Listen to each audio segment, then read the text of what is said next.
नमस्कार। आज मैं फिर आपके सामने अपराध की एक और घटना लेकर आया हूं। आज के अपराध की घटना है तो 2015 की, लेकिन उसमें आश्चर्यजनक खुलासे हुए दिसंबर 2022 में। बात 10 दिसंबर 2022 की दिन था, शनिवार। राजस्थान के दौसा जिले, देखिए घटना तो ये उत्तर प्रदेश के मथुरा की है 2015 की, लेकिन उससे संबंधित जो आश्चर्यजनक बात सामने आई वो राजस्थान के दौसा जिले से आई। तो 10 दिसंबर 2022 को दौसा के बालाजी थाना इंचार्ज अजीत बड़सरा ने बताया कि आज उत्तर प्रदेश के मथुरा जिले से पुलिस बल आया था, पुलिस के लोग आए थे, जिसमें अजय कौशल वो एसटीएफ मथुरा के इंचार्ज थे और तमाम पुलिस वाले थे। वो हमारे यहां से आरती नाम की एक 32 साल की महिला को डिटेन करके ले गए।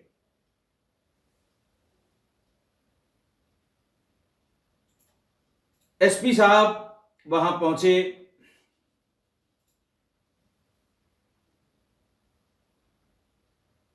थाने पर, थाना बालाजी, पूरी बात पूछी तो ये पता लगा कि दो नवयुवक, एक का नाम सोनू और दूसरा भगवान सिंह उर्फ गोपाल, ये दोनों वहां मौजूद थे और उनसे पूछा गया कि आखिर बात क्या हुई। ये दोनों वहीं लोकल दौसा के रहने वाले थे। सोनू और गोपाल ने यह बताया, सोनू सैनी और गोपाल सैनी उनका नाम था, कि बात 2015 की है। 2015 में दौसा के बालाजी कस्बे में समाधि गली मुंबई धर्मशाला के पास वो एक दुकान में काम करता था। सेठ उनका बड़ा अच्छा था, दयालु था, ये कह लें कि मददगार था। इसी बीच यूपी की रहने वाली आरती अपने पिता सूरज प्रसाद के साथ बालाजी दर्शन करने आई। दुकान से हमारी तमाम प्रसाद और तमाम चीजें ली, उससे जान पहचान हो गई और नंबर एक्सचेंज हुए। नंबर एक्सचेंज होते हुए फिर वो नए दौर की बातचीत जो होनी होती है वो होने लगी। 20 दिन बाद आरती अकेले बालाजी आई और उसने सोनू सैनी से कुछ प्यार के इजहार की बात की होगी। वो भी बात कर ही रहे थे, फोन पे नंबर मिलने के बाद फौरन राजी हो गए सोनू सैनी। और लड़की ने कहा, आरती ने, कि इसके पहले कि और कोई बात हो हम लोग शादी कर लेते हैं। और कोई बात का मतलब कि मेरे पिताजी ढूंढते हुए आ जाएं, या तुम्हारे घर में कोई आफत आ जाए, या तुम्हारे घर में कोई आपत्ति होने लगे, हम लोग शादी कर लेते हैं और कोर्ट मैरिज करेंगे। सोनू सैनी फौरन तैयार हो गए, होना भी था। और 8 सितंबर 2015 को इन लोगों ने कोर्ट मैरिज कर ली।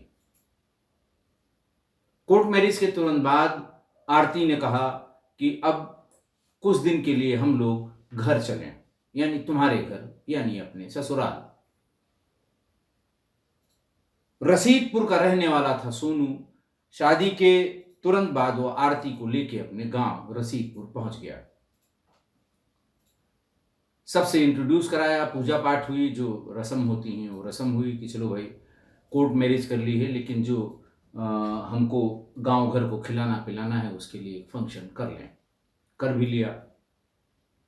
4-6 दिन ही बीते होंगे कि आरती ने ये कहा कि भाई एक तो 50,000 रुपये हमको दे दो, हमें ज़रूरत है घर में हमारे पिता को, और अपनी सारी जायदाद में हमको 50% यानी अपना आप जो उत्तराधिकारी लिखते हैं, आप उसमें ये लिखते हैं कि हमारे बाद किसके नाम हो प्रॉपर्टी, तो अपने नाम की सारी प्रॉपर्टी में मुझे हिस्सेदार बनाइए, नॉमिनी जिसे कहते हैं।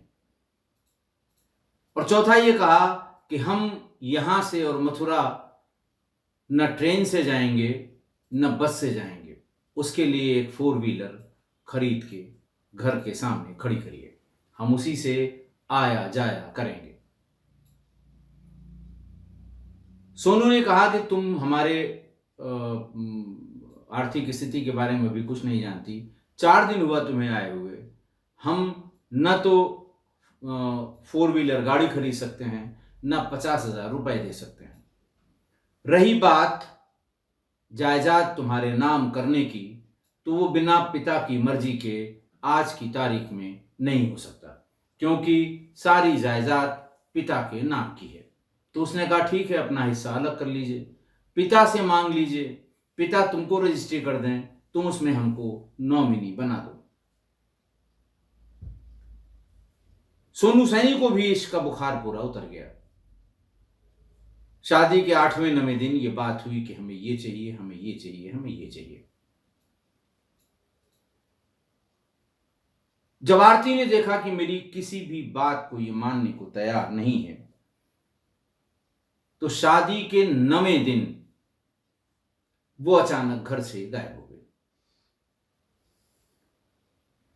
सोनू ने आरती को जयपुर, भरतपुर, अलवर, दौसा, महुआ काफी तलाश किया, उसका कोई सुराग कहीं नहीं मिला। उसके बाद वापस आकर फिर वो मेहंदीपुर बालाजी में एक दुकान पर नौकरी करने लगा। जब उससे थाना इंचार्ज अजीत बड़सरा और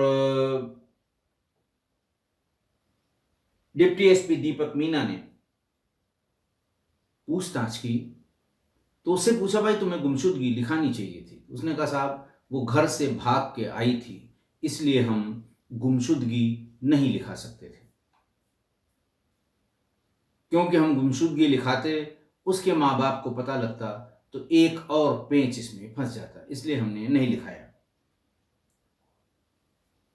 आरती लापता हुई सितंबर की शादी थी, और 8 सितंबर की शादी थी। 16 सितंबर के आसपास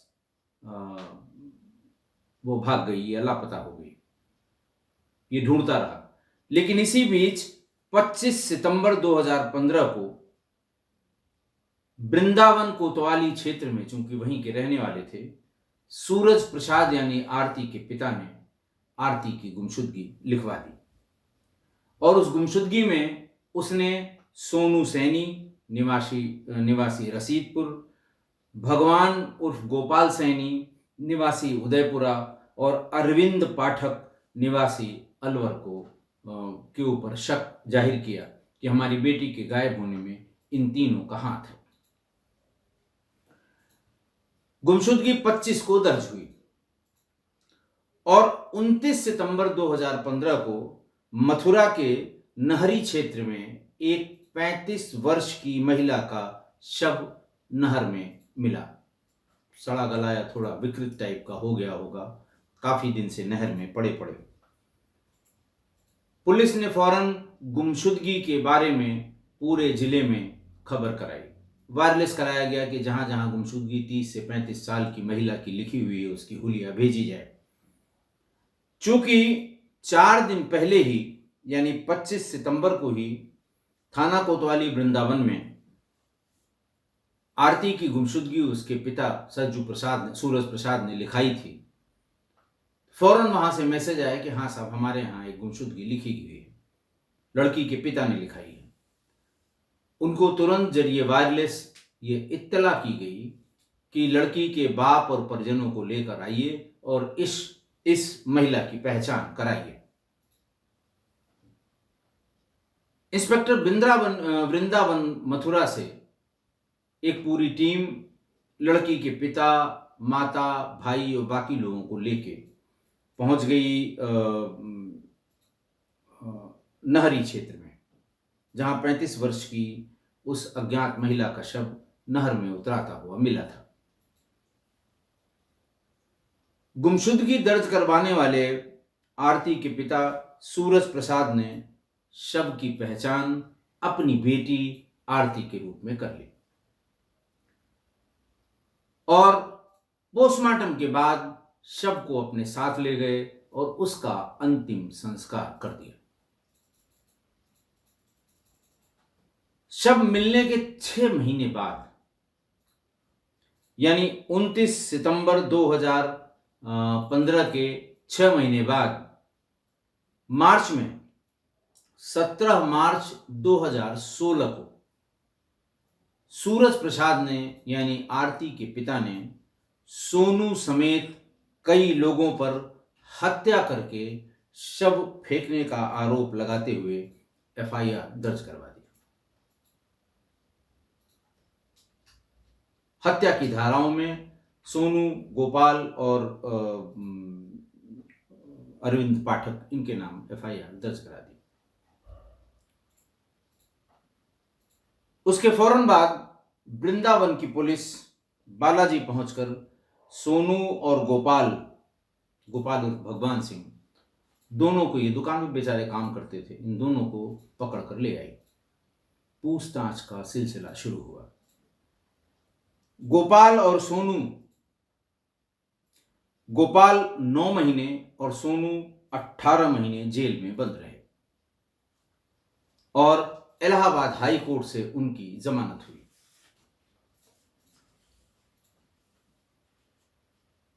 बालाजी थाना इंचार्ज अजीत बड़सरा, प्रेस वाले भी मौजूद थे और जो डिप्टी एसपी दीपक मीना, उन लोगों ने पूछा कि भाई तुमने बताया होगा, तुमने कन्फेस किया होगा, तुमने कुछ तो बताया होगा कि हाँ साहब मैंने मारा है, तब पुलिस ने तुमको जेल भेजा होगा।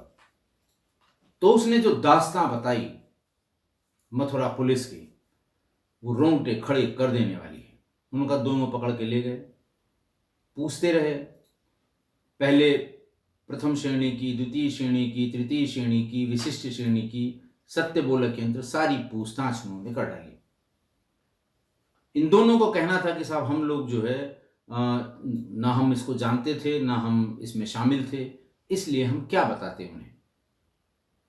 फिर बताया कि मेरे दोनों हाथ के 3-3, 4-4 उंगलियों के नाखून उखाड़ लिए। एसओजी टीम ने ही उठाया था और नाखून उखाड़ लिए, उंगलियां मोड़ मोड़ के तोड़ दी और यह कहा कि 7 दिन का पुलिस कस्टडी रिमांड हम अप्लाई कर रहे हैं। 7 दिन में एक भी हड्डी शरीर की साबित नहीं बचेगी। तुम बताओ सही बात क्या है। तुम सही बात बता दोगे तो हत्या का जुर्म हम गोपाल पर, ये बात सोनू ने बताई, कि गोपाल पर डाल देंगे और तुम्हारा जो है वो तुम्हारा नाम उतना नहीं आएगा, तुम्हारी जल्दी जमानत हो जाएगी। सोनू ने कहा मैं इतना डर गया था कि मैंने उस कन्फेशन पे सिग्नेचर कर दिए कि मैंने मारा है। गोपाल ने बताया कि पुलिस ने कहा कि तुम्हारे फोन से कॉल किए गए हैं। गोपाल कहता साहब मुझे पता ही नहीं कौन से कॉल और कहां। बोले नहीं, रिकॉर्ड है, ये दूर से दिखा, उनका तो कोई रिकॉर्ड है, तुम्हारे फोन से कॉल किए गए हैं, तुम पर भी केस लगेगा। चूंकि दोनों कुछ बता नहीं पा रहे थे, इसलिए पुलिस ने सोचा कि ये दोनों हैं कि एक अकेला है, तो दोनों को अलग अलग तरीके से धमकाया गया, टॉर्चर किया गया। जो खबरें अखबार में छपी हैं इन दोनों के हवाले से विचलित करने वाली हैं। उसने कहा कि तुम पर भी केस लगेगा और रिमांड में अगर बच गए तो एनकाउंटर में गोली मार दी जाएगी। हम दोनों का एनकाउंटर करेंगे। कैसे तुमने उस महिला को मार दिया और मार के नहर में लाश फेंक दी। पिटाई से बचने के लिए गोपाल ने कहा, हमने भी कन्फेशन पर साइन कर दिए। उसके बाद फिर किसी ने कुछ नहीं पूछा, मुझे सीधे जेल भेज दिया गया। गोपाल ने कहा कि हमने बहुत सहा। मर्डर के केस के कारण हमें जात से बाहर कर दिया गया, समाज से अलग थलग हो गए, हम घर से बेदखल कर दिए गए, पिता का निधन हो गया, रहने को घर नहीं बचा। यही हाल सोनू का हुआ। गोपाल ने कहा कि हमारे सेठ ने, यानी हमारे एम्प्लॉयर ने, जिसके यहाँ हम नौकरी करते थे, उसने सहृदयता दिखाई। बड़े दिल का आदमी था। दसियों लाख रुपए खर्च करके इलाहाबाद हाई कोर्ट से हमारी जमानत कराई। दोनों जमानत पर बाहर आ गए और दौसा आकर दुकानों पर मजदूरी करने लगे। और अपने स्तर से, चूंकि वो जानते थे कि उन्होंने नहीं मारा, वो ये भी जानते थे कि ये घर से भाग कर गई है तो कहीं न कहीं होगी। उन्होंने फिर उसको ढूंढना शुरू किया। जयपुर, अलवर, दौसा, भरतपुर, कई शहरों की खाक छानी। जब भी मजदूरी से थोड़ा पैसा इकट्ठा हो जाता था, ये बसों से, टैक्सी से, टेम्पो से, जहां जहां लेबर के सेटलमेंट थे वहां जाकर पता करते रहे। धीरे धीरे कई साल बीत गए। थोड़े दिन पहले ही, यानी 10 दिसंबर की ये बात है, सितंबर या अक्टूबर में, बालाजी में ही गोपाल की जान पहचान नजदीकी के गांव विशाला के एक युवक से हुई। उसने भी अपना दर्द बयां किया। गोपाल ने विशाला अपने दोस्त से, जो विशाला का रहने वाला था, कि इस तरह से एक लड़की भाग गई है, हम उसकी तलाश कर रहे हैं, हमें सजा भी मिल चुकी है, मुकदमा चल रहा है और 8 महीने और 18 महीने हम जेल भी हो आए हैं। 3-4 दिन बाद उसके दोस्त ने आकर बताया कि विशाला गांव में रेवारी समाज के एक घर में यूपी के उरई की एक लड़की कुछ साल से शादी करके रह रही है। हुलिया बताया उसने। गोपाल और सोनू दोनों को शक हो गया, हो न हो ये अनीता ही है, आरती ही है। आरती ही किसी दूसरे नाम से शादी करके वहां रह रही है। अब कैसे कंफर्म हो कि ये आरती ही है, तो इन दोनों ने प्लान बनाया। इन दोनों ने अपने साथ के एक लड़के को ये टास्क दिया कि तुम स्वच्छ भारत मिशन का कार्यकर्ता बन के विशाला गांव जाओ और ये जिस लड़की के बारे में कह रहा है उसके घर जाकर उसे बताओ कि शौचालय बनाने के लिए सरकारी रकम आई है। उसे रकम देने का झांसा दो और उससे ये कहो कि घर की जो महिला हेड है, महिला प्रधान है, या महिला जो सबसे जो मालकिन है, महिला मालकिन, उसके डिटेल इसके लिए चाहिए, क्योंकि ये शौचालय ये महिलाओं के लिए बनाए जाने हैं स्वच्छ भारत मिशन में। दस्तावेज मांगे। उसने कहा कि आप अपना आधार कार्ड दे दीजिए, फोटो दे दीजिए, मकान का पता दे दीजिए, मकान का एक मोबाइल से खींचा हुआ एक मकान का फोटो दीजिए और उस जगह की नाप जोख जहां पर ये शौचालय बनना है। पैसे की लालच में उस महिला ने ये सारे डॉक्यूमेंट दे दिए। जैसे ही फोटो लेकर वो सोनू और गोपाल के पास वो लड़का आया,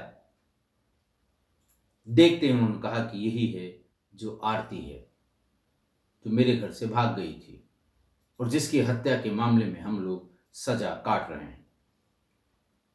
उसके बाद सोनू और गोपाल ने अजीत बड़सरा को पूरी बात बताई कि साहब ये महिला है जिसकी हत्या का जुर्म में हम जेल भी काट आए, बड़ी मुश्किल से जमानत हुई और ये फलां के साथ 7 साल से पत्नी के रूप में रह रही है।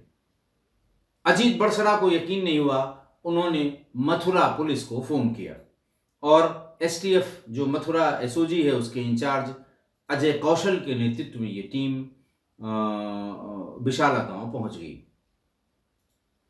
टीम के एक सदस्य ने वेरिफिकेशन के लिए अकेले पहुंचकर महिला से बातचीत करके ये पहचान लिया कि ये और कोई नहीं सुनीता ही है, और कोई नहीं आरती ही है। बस फौरन दौसा की पुलिस और मथुरा की पुलिस, मथुरा के स्टेफ इंचार्ज, इन लोगों ने मानपुर के डिप्टी एसपी को बुलाया, सबको बुलाया, पूछताछ हुई, लड़की को वहां से मथुरा के लिए भेज दिया गया। अब लड़की का डीएनए यानी लड़की जो है आरती, इसका डीएनए टेस्ट इसके पिता और माता से कराया जाएगा कि कल को इसमें दूसरा पेंच न फंसे।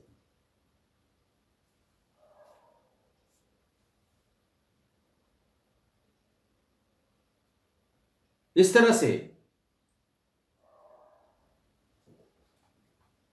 पुलिस ने 2 नवयुवकों पर सारी डिग्रीज इस्तेमाल करके उनसे एक झूठे केस का कन्फेशन लिखवा लिया, वो भी हत्या जैसे अपराध का कहलवा लिया, मुंह से निकलवा लिया और उन्हें जेल भेज दिया। जेल जाने के बाद वो बिरादरी से बाहर हो गए, घर से बेदखल हो गए, गोपाल के पिता की भी डेथ हो गई, कौड़ी कौड़ी को मोहताज हो गए। पुराने एम्प्लॉयर ने रखने से इनकार कर दिया कि तुम लोग हत्यारे हो,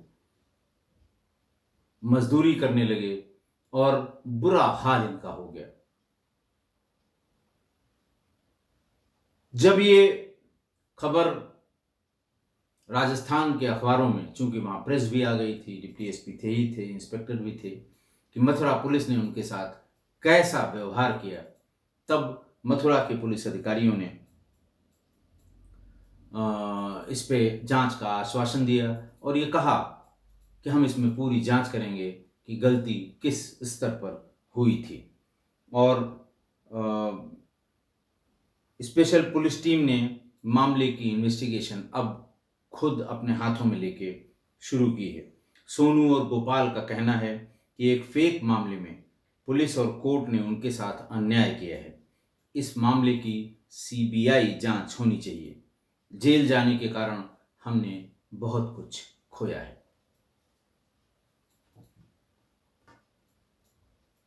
आज की घटना। अब आज की घटना में आपको बताने लायक कुछ नहीं रह गया। एपिसोड 600 में प्रद्युम्न हत्याकांड, रियांस इंटरनेशनल स्कूल में इस बच्चे की हत्या हुई थी, प्रद्युम्न की। और तब मैंने आपको पुलिस की रस्सी को सांप बनाने की कला के बारे में बताया था। पुलिस ने 4 अलग लोगों का, जिनका उस अपराध से कोई लेना देना नहीं था, उनको मुलजिम बना दिया। बाद में जब सीबीआई ने टेक ओवर किया तो उन सभी अधिकारियों के खिलाफ एफआईआर लिखी गई जिन्होंने उन निर्दोष ड्राइवर और निर्दोष लोगों को जेल भिजवा दिया था। आज की तो रस्सी, ये तो शुद्ध रूप से रस्सी का सांप बनाने वाली बात है जो मथुरा पुलिस ने किया। मथुरा पुलिस ने तो हद ही कर दी। रस्सी का अजगर बना के 2 लोगों को निगल गए मथुरा की पुलिस वाले। दोनों जेल से बामुश्किल तमाम बाहर आ पाए। दोनों निरपराध बेकसूरों को इतनी यातनाएं दी गईं कि सुनकर भी रूह कांप जाएगी। मैंने तो थोड़ी सी बात बताई, अखबार में जो यातनाएं छपी हैं वो बिल्कुल दिमाग को हिला देंगे आपके। पुलिस है तो है, इसीलिए लोग पुलिस से दूरी बनाते हैं। कहते हैं कि पुलिस की दोस्ती और पुलिस की दुश्मनी दोनों बहुत खराब है। ये कब किस रस्सी को सांप बना के कहाँ चढ़ा दें आप जान भी नहीं पाएंगे। ऐसा नहीं है कि वहां जब इन्होंने इन दोनों को जेल भेजा होगा तो वहां सुपरवाइजरी लेवल मथुरा में भी बहुत रहा होगा। सर्किल ऑफिसर यानी डिप्टी एसपी उन्होंने सुपरवाइज किया होगा, एडिशनल एसपी यानी कि एसपी सिटी मथुरा ने सुपरवाइज किया होगा, एसआर फाइल एसएसपी के पास तक जाती है, लेकिन किसी ने बाकी एविडेंस की बात नहीं की। किसी ने यह भी नहीं पूछा कि जिस महिला का शव नहर में मिला था उसके डीएनए सैंपल्स प्रिजर्व किए गए कि नहीं किए गए। हो सकता है डीएनए सैंपल्स प्रिजर्व किए गए हों, बिल्कुल हो सकता है, लेकिन अगर किए गए थे तो क्या महिला के पिता जो उपलब्ध थे, जिन्होंने पहचाना था, उनसे डीएनए मैच कराया गया? तभी क्लियर हो जाता कि नहीं साहब, ये लड़की ही नहीं है इनकी, जिसके मरने की बात हो रही है ये वो महिला ही नहीं है। ये दो बेकसूर जेल जाने से बच जाते, यातनाओं से बच जाते। लेकिन पुलिस को तो पड़ी रस्सी मिल जाए तो सांप बनाना ही बनाना था। मुझे उम्मीद है जांच होगी और जिन अधिकारियों ने इन दो बेकसूरों को जेल भेजा था उन्हें कड़ी से कड़ी सजा जरूर मिलेगी, विभागीय कार्रवाई होगी, निलंबित हों, बर्खास्त हों। मतलब ये पराकाष्ठा है उस यूनिट के लिए, उन लोगों के लिए जिनके दम पर आदमी अपने आप को सुरक्षित महसूस करता है। आशा है आप मेरी इस बात से सहमत होंगे। आज के लिए इतना ही। बहुत बहुत धन्यवाद।